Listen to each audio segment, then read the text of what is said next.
اليوم اكتشفنا مكان سري في الرياض، وحتى نكتشف المكان انطلقنا بسيارة ما تتراجع لينج أند كو.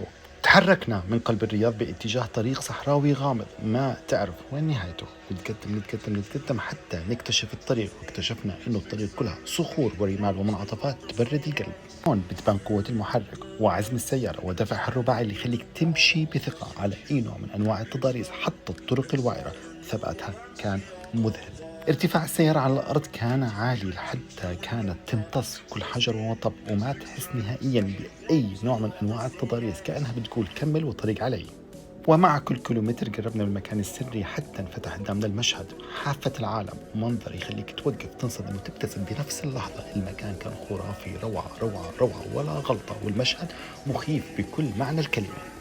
أما من داخل السيارة فكانت تجربة مختلفة، 7 مقاعد واسعة جدا، والجميل فيها أنها بتتحول لسرير كامل يخليك مرتاح وتنام كأنك عايش بخيمة فاخرة وسط الصحراء. التجربة أكيد تنعاد مع سيارة لينك أند كو.